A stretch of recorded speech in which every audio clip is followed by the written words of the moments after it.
رسوله الكريم نشهد أن لا إله إلا الله وحده لا شريك له ونشهد أن محمدا عبده ورسوله صلى الله عليه وسلم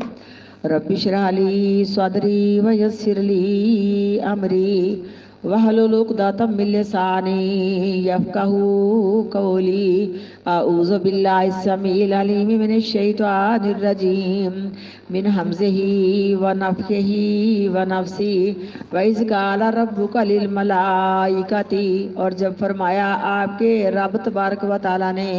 لِلْمَلَائِكَةِ فرشتوں کے لیے انی جاعل فی الارض خلیفہ بے شک میں بنانے والا ہوں زمین میں خلیفہ قالوا اتجعل فیہا کہا فرشتوں نے کیا بنائے گا تو اس زمین میں من اس شخص کو یفسد فیہا جو فساد کرے اس میں ویسفک الدماء اور بہائے خون ونحن نسبح بحمدک ونقدس لک اور ہم تسبیح بیان کرتے ہیں تیری تعریفوں کے ساتھ اور پاکیزگی بیان کرتے ہیں ہم تیرے لیے قال فرمایا اللہ رب العالمین نے انی عالم ما لا تعلمون بے شک میں جانتا ہوں جو تم نہیں جانتے۔ اب خلیفہ کے متعلق دو قول ہیں اور دوسرا قول ہمیں سمجھ میں آتا ہے۔ پہلا قول یہ ہے کہ خلیفہ آدم علیہ السلام کیسے اللہ تعالیٰ کے بنے، کیونکہ خلیفہ تو وہ ہوتا جو کسی کی غیر موجودگی میں عدم موجودگی میں ہو یا اس کی وفات کے بعد اس کے قائم مقام آئے۔ تو اللہ تعالیٰ تو حی اللہ یموت ہے، ہمیشہ زندہ ہے، اس پر تو موت نہیں ہے، تو آدم علیہ السلام اللہ کے خلیفہ کیسے بنے۔ لیکن دوسرا قول ہمیں غالباً سورۃ احزاب کی آخری آیتیں ہیں۔ اللہ رب العالمین نے فرمایا کہ میں نے اپنی تابعداری کا اور اپنے نظام کا، یہ نظام ہے نا، یہ نظام اسلامی نظام ہمارا قرآن و حدیث سے ملتا ہے نا، کہ میں نے اپنے اسلامی نظام کی ذمہ داری اور میں نے اپنی تابعداری کی ذمہ داری اور جو کچھ ہمیں دین کے بارے میں کہا گیا ہے، اللہ تعالیٰ نے پہاڑوں سے کہا کہ میں تمہیں عقل دوں، سمجھ دوں، سب کچھ دوں، ارادہ اختیار دوں، اور تم کیا ذمہ داری کو پورا کر سکتے ہو؟ انہوں نے کہا نہیں۔ حالانکہ پہاڑ کتنی سخت مخلوق ہے، پتہ نہیں وہاں الفاظ میں آسمان پہلے آتا کہ زمین پہلے آتا، میں مفہوم سمجھا رہی ہوں آپ کو۔ اللہ نے ساری ذمہ داریاں آسمانوں پہ پیش کی، آسمانوں نے کتنا کچھ بوجھ اٹھایا ہوا ہے اللہ ہی خوب جانتا ہے، وہ سارے فرشتے آسمان میں ہی ہیں نا میرے بیٹا۔ فرشتوں کی تعداد کہ آپ نے معراج کی رات دیکھا، بیت المعمور میں 70,000 فرشتہ ایک مرتبہ داخل ہوا اللہ کی عبادت کرنے کے لیے، اور فرمایا گیا کہ جو ایک بار داخل ہوئی جماعت ان کو قیامت تک پھر ان کی باری نہیں آئے گی۔ کوئی فرشتے رکوع میں، کوئی سجود میں، کوئی قیام میں، اللہ کے ذکر میں، اتنے فرشتے کہ ہم تو گن نہیں سکتی، ہم فرشتوں کا حساب لگا نہیں سکتی۔ کچھ تھوڑا سا آگے چل کے تھوڑا سا بتاؤں گی فرشتوں کے معاملات کے اندر بھی، لیکن یہ کہ اتنی فرشتوں کی تعداد ہے، کتنا کچھ بوجھ آسمانوں نے بٹھایا، انہوں نے ہمیں نفی میں جواب دیا۔ اللہ نے زمین سے پوچھا، جس زمین نے پہاڑوں کا بوجھ اٹھایا، تیرا میرا بوجھ اٹھایا، کس کس چیز کا بوجھ اٹھایا؟ ہر چیز کا بوجھ اٹھایا۔ زمین نے بھی انکار کر دیا کہ یا اللہ میں یہ ذمہ داریاں ساری نہیں، نظام اسلامی نظام یا اللہ کی تابعداری، اللہ کے فرائض، اللہ کے قانون، دین اسلام، اللہ میں نہیں پورا کر سکتی اس کو۔ اس ذمہ داری کو کس نے پھر اٹھایا؟ انسان نے۔ اللہ نے کہا انسان جاہل ہے، تو اس سے ثابت ہوتا ہے کہ جو ذمہ داریاں ہیں نا، اللہ ڈائریکٹ کسی انسان سے بات نہیں کرتا، فرشتوں کے ذریعے، آپ وحی کے ذریعے اللہ اپنے پیغمبروں سے بات کرتا ہے۔ آدم علیہ السلام سے ڈائریکٹ اللہ نے بات کی، اور نبی کریم صلی اللہ علیہ وسلم سے معراج کی رات اللہ نے بات کی، ورنہ اللہ وحی کے ذریعے بات کرتا ہے۔ تو اس بات کی سمجھ آئی جو اللہ کا اسلامی نظام ہے، نظام حیات ہے، یہاں اللہ کے فرائض ہے، اللہ کی تابعداری، اللہ کی ذمہ داریاں، عبادات کے بارے میں، یہ سب ذمہ داریاں، اسے خلیفہ کہا گیا ہے۔ اللہ نے ایک نائب چنا جو کہ اللہ اس بات کا پابند نہیں ہے کہ کسی کی موجودگی میں غیر موجودگی میں ہو، یعنی براہ راست اللہ تعالیٰ نے اپنے پیغمبروں کو اپنی تمام ذمہ داریاں دی، اور آدم علیہ السلام سب سے پہلے اللہ کے پیغمبر تھے۔ اللہ نے ان کو بتایا، سب کو سکھایا، آگے اس کا ذکر آ رہا ہے۔ تو اس کا مطلب یہ ہے کہ آدم علیہ السلام اس سورۃ احزاب کی آخری آیتوں کے مطابق اللہ تعالیٰ کے اسلامی نظام کے ذمہ دار تھے، خلیفہ تھے۔ اور پیغمبر کا مطلب ہی رسول کا ہوتا ہے کہ رسالت کرنے والا۔ ہم کہتے ہیں کہ رسول آیا، قاصد آیا، پیغام دینے والا۔ پیغمبر اللہ کا قاصد ہوتا ہے، اللہ کا رسول ہوتا ہے، پیغام دینے والا ہوتا ہے۔ تو گویا کہ آدم علیہ السلام ہی ہیں۔ لیکن فرشتوں نے کہا اللہ سنے کیا کرے گا بنا کے، اس بارے میں بھی روایت ملتی ہے کہ زمین میں پہلے جن آباد تھے، جنہوں نے ہلا گلا کیا، شور شرابہ کیا، قتل و غارت، نافرمانیاں کی، کیونکہ جنوں کے اندر سرکشی انسانوں سے بھی زیادہ ہے۔ اللہ تعالیٰ نے اپنے فرشتوں کی جماعت بھیجی ان جنوں کو دھکیل کر کے جزیروں میں، جزیرے پتہ کسے کہتے ہیں؟ جو سمندروں میں تھوڑی سی جگہ خشکی والی ہوتی ہے اسے جزیرہ کہتے ہیں، جنگلوں میں اور جزیروں میں بھیج دیا، کیونکہ جنگلوں کی روایتوں ملتی پاک پیغمبر صلی اللہ علیہ وسلم کے دور میں یہ جاہلوں قریش مکہ کا قانون اور عقیدہ تھا کہ یہ جب بھی کسی جنگل میں پڑاؤ کرتے نا انجوائے کرنے کے لیے، کہتے ہیں اے جنگل کے جن بادشاہ ہم تیری پناہ میں آنا چاہتے ہیں۔ اس کا ذکر سورۃ جن میں بھی آتا ہے۔ تو گویا کہ یہ سب کچھ ہمیں نظر آ رہا ہے، لیکن اس لیے کہا تھا فرشتوں نے کہ اللہ سنے تو نے جن پیدا کر کے دیکھ ہی لیے ہیں، انہوں نے کیا کیا، جو کچھ انہوں نے کیا وہی کچھ انسان کریں گے، یا یہ بات ہے یا اگر یہ نہیں تو یہ بات ہے کہ اللہ سنیا جو تو نے ہمیں ذمہ داریاں سونپی ہیں، کیونکہ فرشتے ایک ایسی ہستی جس میں نافرمانی کا مادہ نہیں ہے، جس طرح میرے اللہ نے حکم دیا اسی طرح اللہ کے حکم کے پابند نے کہا اللہ تو نے ہمیں مدبرات الارض پر مقرر کیا، ہم ساری ڈیوٹی بالکل سمجھو کہ ایمانداری کے ساتھ سر انجام دے رہے ہیں، ہم تیری پاکی بھی بیان کرتے ہیں، تیری تقدیس بھی بیان کرتے ہیں۔ میرا بیٹا نسبیح اور نقدس کا آپس میں نے کا فرق ہے۔ نسبیح کا مطلب ہے سبحان اللہ کہنا، اللہ کی پاکیزگی بیان کرنا، اللہ کا ذکر کرنا، نقدس ہر اس بات کی نفی کرنا جو اللہ کی شان کے لائق نہیں ہے، یہ نقدس ہے، ہر اس بات کی نفی کرنا جو اللہ کی شان کے لائق نہیں۔ کہا یا اللہ ہم تیری تسبیح بیان کرنے والے بڑے کافی، تو کیا کرے گا بنا کے؟ اللہ نے فرمایا جو میں جانتا ہوں تم نہیں جانتے۔ اللہ اس زمین کو انسانوں سے آباد کرنا اللہ کو مقصود تھا، تو اللہ نے آباد کیا، اور آدم علیہ السلام خلیفہ بنے، آدم علیہ السلام نے پریکٹیکل کر کے اللہ کی رسالت کو پہنچایا۔ اس طرح ہر رسول پریکٹیکل کر کے اپنی امت کو سمجھاتا اور بتاتا ہے۔ وَإِذْ قَالَ رَبُّكَ، یعنی فرشتوں کا یہ مائنڈ نہیں تھا کہ ہم زمین کے نائب بن جائیں، نہیں قطعاً، بلکہ اس ڈر سے کہا کہ جو کچھ جنہوں نے کیا وہ کچھ انسان کریں گے، اللہ کیا کرنا، فساد کریں گے، یہی کچھ کریں گے، ہم تو ہر جگہ تیری پاکی بیان کرنے والے، فرشتوں میں تو نافرمانی ہے ہی نہیں۔ جس طرح میرے اللہ نے ڈیوٹی لگائی ویسے کہتے ہیں جو اسرافیل فرشتہ ہے نا وہ کمر جھکا کے اسپیکر کو سمجھ لو کرنا کو اپنے منہ کے ساتھ لگائے اور کانوں کو متوجہ کیے ہوئے کہ اللہ تعالیٰ کا حکم آ جائے اور میں قیامت کے لیے سور پھونک دوں۔ یہ فرشتوں کی ڈیوٹی ہے کہ جو رکوع میں ہی ہے، جو سجدے میں جو قیام میں ہے۔ ہم ان کی عبادت کی مثال تو نہیں دے سکتے، لیکن یہ ہے کہ ابن آدم کی عبادت اللہ کو فرشتوں سے زیادہ پیاری ہے، زیادہ پیاری، کیونکہ فرشتوں کا مصروفیت ہی کوئی نہیں ہے، کتنا کچھ چھوڑ کے آپ آئیں، کتنا کچھ کریں گی، رات کو کریں گی، وہ بھی دور گزرا کہ ہر کام مجھے کرنا ہوتا تھا، بڑی ماشاءاللہ فیملی تھی، تو بیٹا راتیں لگا کے میں کام کرتی تھی کہ میری جامعہ کی کلاس کو مس نہ ہو جائے۔ کتنی مصروفیت ہے، کتنی بیماریاں، پریشانیاں، کتنی ٹینشن ہے، سب کو چھوڑ کے مسئلے پہ آنا پڑتا ہے۔ ان کو تو ٹینشن کوئی، نہ کھانا نہ پینا، نہ بیوی نہ بچے، نہ کوئی رولا نہ رپا، کچھ بھی نہیں ان کا بیٹا۔ ہمارے تو بہت سارے مسائل ہیں، ابن آدم کی عبادت اللہ کو فرشتوں سے زیادہ محبوب ہے۔ وَإِذْ قَالَ رَبُّكَ لِلْمَلَائِكَةِ، اور جب فرمایا آپ کے رب تبارک و تعالیٰ نے فرشتوں کے لیے انی جاعل فی الارض خلیفہ، بے شک میں بنانے والا ہوں زمین میں اپنا نائب یا خلیفہ، قالوا اتجعل فیہا من یفسد فیہا، کہا فرشتوں نے اللہ کیا بنائے گا تو زمین میں ایسے شخص کو جو فساد کرے اس میں، وَيَسْفِكُ الدِّمَاءَ، اور بہائے خون، وَنَحْنُ نُسَبِّحُ بِحَمْدِكَ، اور ہم تسبیح بیان کرتے ہیں تیری تعریفوں کے ساتھ، سبحان اللہ وبحمدہ سبحان اللہ العظیم۔ بڑا ہی پیارا کلمہ ہے، کلمتان حبیبتان الی الرحمن ثقیلتان فی المیزان خفیفتان علی اللسان، اللہ کو بڑے پیارے، زبان سے بڑے ہلکے ہیں۔ صبح بھی ایک تسبیح کیا کرو، شام کو بھی تسبیح کیا کرو، سمندر کی جھاگ کے برابر بھی گناہ ہوئے تو معاف ہو جائیں گے، اور اگر انسان اس سے زیادہ کر لے گا نا تو میں تو ایک تسبیح کر کے نا اپنی انگلیوں پہ گن کے میں تھوڑا سا 25-30 مرتبہ اور پڑھ لیتی ہوں، اور میں اس سے زیادہ قیامت کو کوئی نیکی ہی نہیں لے کے آئے گا۔ اللہ تسبیح بیان کرنے پر بڑا خوش ہوتے ہیں،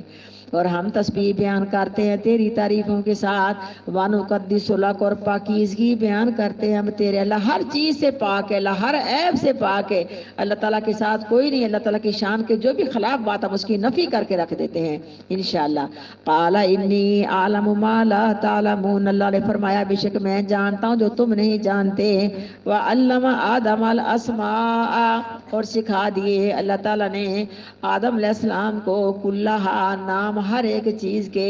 یہ نام جو تھے نا یہ زمین کے اوپر جو بھی ہمیں اشیاء ملتی ہیں، چیزیں ملتی ہیں، سب کے نام سکھائے اللہ نے، اور تمام چیزوں کے فوائد۔ اب دیکھو نا دال کا اور فائدہ ہے، سبزی کا اور فائدہ ہے، گوشت کا اور فائدہ ہے، فش کا اور فائدہ ہے، فائدے ہیں نا، ہر چیز کا فائدہ الگ ہے، ہر چیز میں وٹامن الگ ہے، ہر چیز لینی چاہیے، ماشاءاللہ آپ پڑھی لکھی ہیں، ہر چیز کی وٹامن ہمیں لینی چاہیے، یعنی جو بھی اللہ تعالیٰ نے ہمارے لیے زمین میں نعمتیں پیدا کی، اللہ نے اپنے آدم میں کہتے ہیں نا سر چھنی کولی، بعض کہتے ہیں پانچ تن پاک، پتہ نہیں کیا کچھ کرتے ہیں، کیونکہ فرشتوں کو تو ان چیزوں کے ساتھ کوئی تعلق نہیں تھا، نہ فرشتوں نے کھانا ہے، نہ انہوں نے پینا ہے، ان کا تو کام ہے ہی کوئی نہیں نا، تو اس لیے اللہ تعالیٰ نے آدم علیہ السلام کو زمین سے پیدا ہونے والی تمام چیزوں کے نام بھی بتا دیے اور ان کی خصوصیت، ان کے فائدے بھی بتا دیے، اور آپس میں رشتہ داریاں، آپس میں معاملات، ننیال والے، ددیال والے، سسرال والے، میکے والے، پتہ نہیں کیا کچھ ہے، ہمسائے، جو کچھ بھی معاملات ہیں نا، سارا کچھ ہی اللہ نے سکھا دیا۔ اس سے ثابت ہوا جس کا علم زیادہ ہے وہ اللہ کے نزدیک زیادہ شان والا ہے۔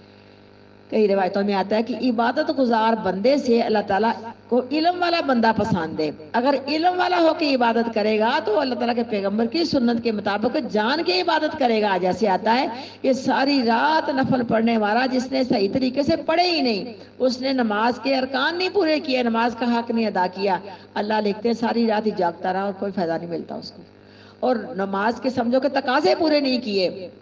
اور جس نے روزہ رکھا اس نے روزے کے تقاضے پورے نہیں کیے، اللہ لکھتے ہیں صرف بھوکا ہی رہا ہے اور کچھ نہیں فائدہ۔ تو کیا ثابت ہوا؟ ہمیں علم ہوگا تو پتا چلے گا کون کون سی ذمہ داریاں کس کی ہیں، کیا کس کے حق ہیں، اللہ کا حق اپنا ہے، اس کے بندوں کا حق اپنا ہے، سارا کچھ میرے اللہ نے سکھا دیا، فرشتوں کے سامنے لے آئے اور کہا سناؤ، ان کو کیا پتا تھا، گندم، روٹی، آٹا، ان کو کیا پتا، نہ ان کا معاملہ تھا، تو ان کو کچھ بھی نہ آیا، اور اللہ نے آدم علیہ السلام سے کہا، انہوں نے بتا دیا، تو اللہ نے آدم علیہ السلام کو علم میں فرشتوں سے زیادہ کر دیا، تو اس لیے آدم علیہ السلام کو اللہ نے آدم علیہ السلام کے متعلق حکم دیا کہ جس کا علم زیادہ اس کے آگے جھک جاؤ، کیونکہ علم والے کی شان ہے، یہ اللہ نے شان عطا فرمائی ہے، جیسی ستاروں میں 14ویں رات کے چاند کی شان ہے، بلکہ ایک روایت میں آتا ہے کہ علم والا جو بندہ ہے، آپ نے فرمایا جس طرح مجھے اپنی امت پر فضیلت ہے، اس طرح علم والے کو دنیا والوں پر فضیلت ہے، پیغمبر کی شان کے برابر نہیں علم والا ہو سکتا، لیکن پیغمبری کا حصہ تو علم کا مل گیا، فرمایا جو عالم ہے پیغمبروں کے وارث ہیں،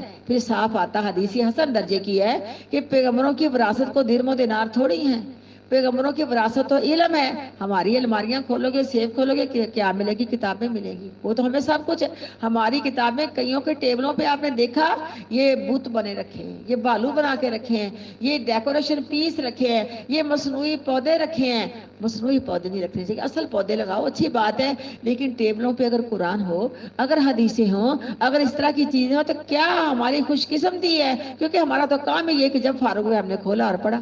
تو یہ علم کا خزانہ ہے، اور ہماری دولت تو یہ کتابیں ہیں اور علم ہے، اور اس علم کو اللہ نے شان والا بنایا ہے، علم کی شان ہے، عالم کی شان اللہ نے بنائی ہے، اللہ کرے میرے بیٹا یاد رکھنا، عالم اپنے علم کے مطابق عمل کرے گا، ورنہ صحیح بخاری کی حدیث یاد رکھنا، جہنم میں جہنمی ان کی ساری انٹڑیاں باہر نکلی ہوئی ہوں گی، اور وہ لٹک رہے ہوں گے جیسے، اور گھوم رہے ہوں گے جیسے گدھا چکی کے چکر لگاتا، کبھی پیٹ میں سخت درد ہونا تو انسان کو پتہ چل جاتا ہے، کبھی موشن لگ جائے تو انسان کو سمجھو کہ نانی کہتے نانی یاد آ جاتی ہے، لیکن یہ ساری انٹڑیاں بات جہنمی اکٹھے ہو جائیں گے، بھی ہم تو جاہل تھے، تمہیں کیا ہوا؟ تو کیا کہیں گے؟ جو ہم نے کہا تھا وہ کیا نہیں تھا، اور جن کاموں سے تمہیں منع کیا تھا یا اللہ نے کہا تھا نہ کرو، ہم کر گزرے تھے، اس لیے بیٹا ہر وقت دعا کرو، میں تو کرتی ہوں، آپ بھی کریں، میرے لیے بھی کریں، اپنے لیے اللہ ظاہری سے بات نہیں اچھا کر دے رہا، اللہ ہماری مشہوری بہت زیادہ ہے، ہو سکتا ہے کہ میرے دل میں یہ ہو کہ میری بچیوں کو پتہ چل جائے، میں نے شوق دلایا بیٹا کم از کم سردیوں میں روزے رکھا کرو، سوموار جمعرات کے، کم از کم یوم 20 کے رکھ لیا کرو، اللہ کے سامنے نفلی روزے رکھ کے چلے جائیں،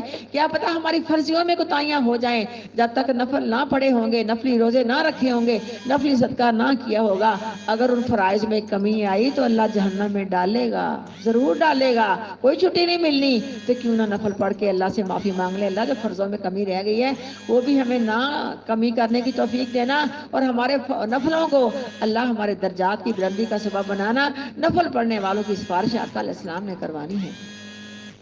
وَعَلَّمَ آدَمَ الْأَسْمَاءَ كُلَّهَا، اور سیکھ لیے آدم علیہ السلام نے یا سکھا دیے اللہ تعالیٰ نے آدم علیہ السلام کو نام سب چیزوں کے، ثُمَّ عَرَضَهُمْ عَلَى الْمَلَائِكَةِ، پھر پیش کیا ان کو یا سامنے کیا ان کو فرشتوں پر،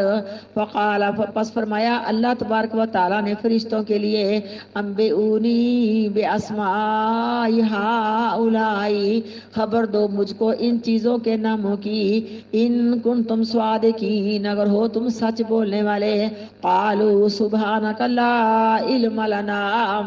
کہا فرشتوں نے پاک ہے تو اے اللہ، لا علم لنا نہیں علم ہمارے لیے،